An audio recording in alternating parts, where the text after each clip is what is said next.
Hey everybody, Bill Drexler here, and if I haven't met you yet, I am a certified financial planner with Financial Cornerstone Group. Today's video, we're talking about risk tolerance versus risk capacity, the differences, how they complement each other.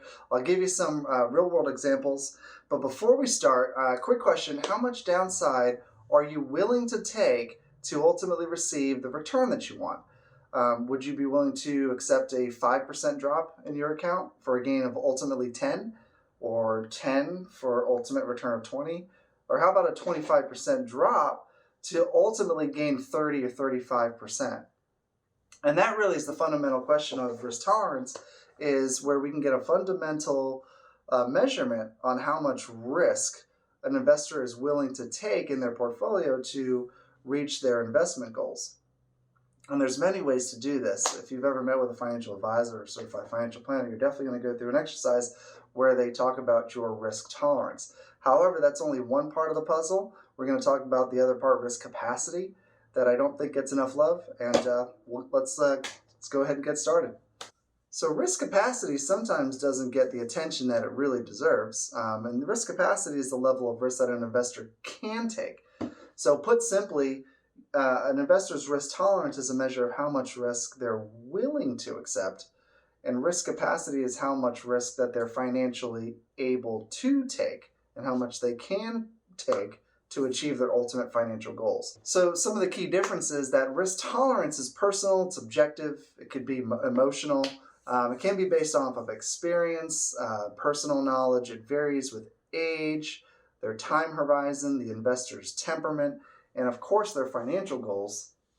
Whereas risk capacity is a bit more objective and material, as this considers qualitative measures like resources, someone's overall net worth, their assets minus liabilities, time horizon, their health, income sources, their financial stability, and how much of their income is coming from stable sources. So let's look at an example of Jennifer and John.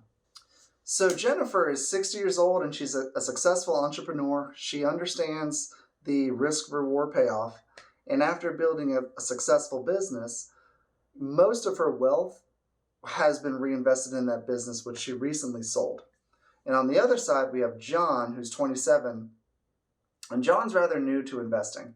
So he's single, debt-free, he earns good money. However, John is a little bit hesitant to invest, as he did not receive any financial education and maybe watches mainstream news channels about scary markets and things like that. So he's a little more hesitant.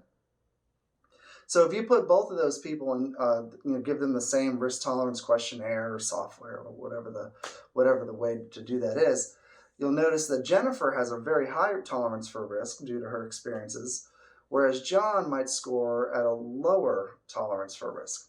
So Jennifer might be best served to remember that while she may be able to personally tolerate any down accounts or volatility in the market to ultimately receive her goals, it might not be as prudent with her time horizon and her resources. So with Jennifer, her risk tolerance, her risk capacity might not be as high as her risk tolerance. With John, on the other hand, John has a long-term time horizon, and he might be best served through education on how finances and the stock market and investments overall work, and slowly introduced to investments and risk-taking. Educating John is the best thing for him, as his risk capacity is much higher than his risk tolerance. So however, these two, they often work together. It's important to note that they can complement each other, and both need to receive the adequate attention that they deserve. If we're creating financial plans for somebody and trying to look at the next 20, 30 years, we need to have a conversation about both. How much risk can you take, and how much are you willing to tolerate, and how much do you need to take to achieve your goals, really is the question. And don't take any more than you have to, honestly. So one last item to consider is the emotional and mental well-being of that investor.